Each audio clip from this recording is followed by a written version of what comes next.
नमस्कार दोस्तों, आप देख रहे हैं जनता की आवाज। हमारा विशेष एपिसोड जनप्रतिनिधि से खास मुलाकात में आज हम आए हैं सिंचगुरु। दोस्तों, अगर आपके गांव में हमारी जनता की आवाज की टीम नहीं पहुंच पा रही है तो इन नंबरों पर संपर्क करें 8824453339 पर। आपके गांव में भी जनता दरबार या जनप्रतिनिधि से खास मुलाकात का एपिसोड किया जाएगा। बीकानेर जिला मुख्यालय से 65 किलोमीटर दूर ग्राम पंचायत सिंचगुरु पंचायत समिति नोखा है। यहाँ के सरपंच अजीत सिंह चुनाव में 299 वोटों से विजयी मिली। लगभग 5000 जनसंख्या के इस ग्राम पंचायत में 3100 मतदाता हैं और कुल 9 वार्ड हैं। यहाँ के उप सरपंच नथी देवी हैं। आइए अब सरपंच और गांव की जनता से खास बातचीत करते हैं। सबसे पहले जनता की आवाज में आपका हार्दिक स्वागत है। धन्यवाद सर, जैसे कि एक बात सबसे पहला अभी लॉकडाउन की बात देखा जाए तो कोरोना महामारी से पूरा विश्व परेशान हो चुका है और भारत उससे अछूत नहीं और आपका गांव भी पीछे नहीं है। तो कोरोना के दरमियान, लॉकडाउन के दरमियान आपने क्या सुविधाएं दी गाँव वासियों को या आपने क्या क्या वितरण किया? लॉकडाउन के दौरान हम लोगों ने जो भी गरीब परिवार थे उनको राशन किट वितरित किया है, गांव को पूरा सैनिटाइज किया है और लोगों को जागरूक किया है कि इस बीमारी का बचाव ही उपाय है। कुछ दोस्तों के साथ मिलकर छोटे छोटे ग्रुप इकट्ठे किए जिन्होंने गरीब लोगों की मदद की है। सर, एक और बात जानते हैं, जैसे कि अभी आपके अर्जेंट में कौन सा कार्य चल रहा है? क्या नरेगा गाँव में चल रही है? हाँ, गाँव में नरेगा चल रही है जिसमें प्रवासी मजदूर और गाँव के जो बेरोजगार हैं उनको फ़ायदा हो रहा है। करीब 600 लोग हैं जो नरेगा के तहत जो जल संग्रहण का काम चल रहा है नालियों पे, उसमें लगे हुए हैं।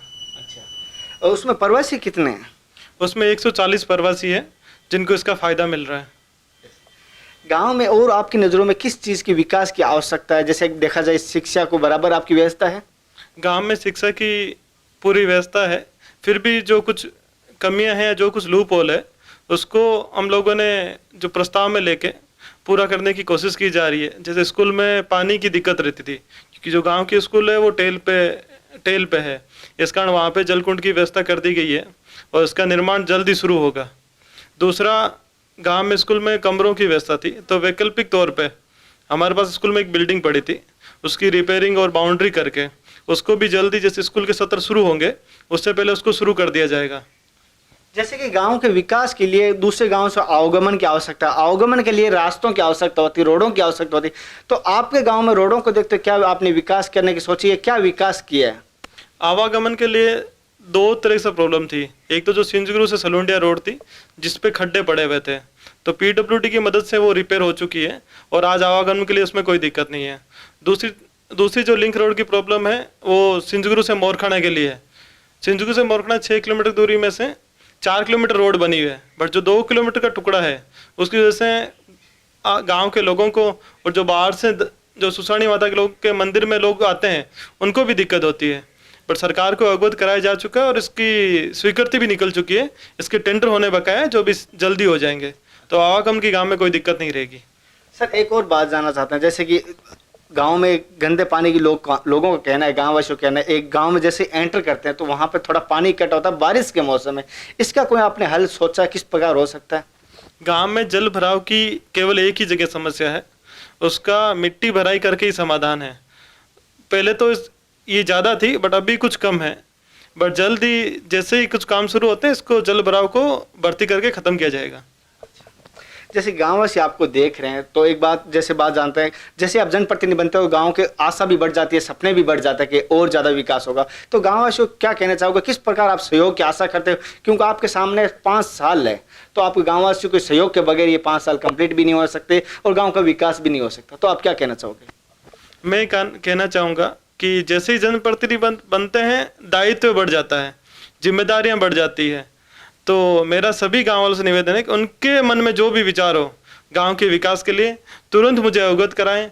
और ये किसी एक का नहीं है, ये सभी का विकास है और गांव को हमें ये 5 साल में आने वाले 20 साल की तरह आगे लेके जाना है। जैसे शहरों में विकास हो रहा है या मेट्रोज में हम लोग देखते हैं कि कायाकल्प हो जाती है, तो तभी संभव है जब जन सहयोग मिले। अकेला आदमी या प्रशासन मिलकर कुछ नहीं करेगा जब तक जन सहयोग का पूरा सहयोग नहीं मिलेगा।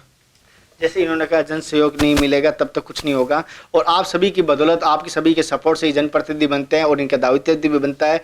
अभी एक आपका निजी जो सवाल कर रहा हूँ, आपकी पर्सनल लाइफ का सवाल है सर, करना चाहता हूँ। जैसे कि आपने जैसे जनप्रतिनिधि आप पहले से आए हो या राजनीति में, या पहले आपकी पहली बार आपने शुरुआत की आपके परिवार से? सर हमने राजनीति की नहीं, विकास की शुरुआत की है। विकास का अलग से लेके हम लोग आए थे, और जब हम छोटे थे तब से मेरे पापा की इच्छा थी कि जो भी आए उसकी हम लोग मदद करें, तो एक मदद करने का अच्छा ऑप्शन है, तो हमने गांव वालों के सहयोग से हमें ये मौका मिला है, तो हम लोग लोगों की सेवा कर रहे हैं। सर आपने एजुकेशन क्या की है, कहाँ से, पहले क्या करते थे अगर जनप्रतिनिधि से पहले? इससे पहले मैंने MBA कंप्लीट किया है, मैं BSc प्लस MBA अहमदाबाद से मैंने MBA कंप्लीट किया। उसके बाद कर लोन करके कंपनी है उसको ज्वाइन किया, उसमें एज ए मैंने मैनेजमेंट ट्रेनिंग ज्वाइन किया था।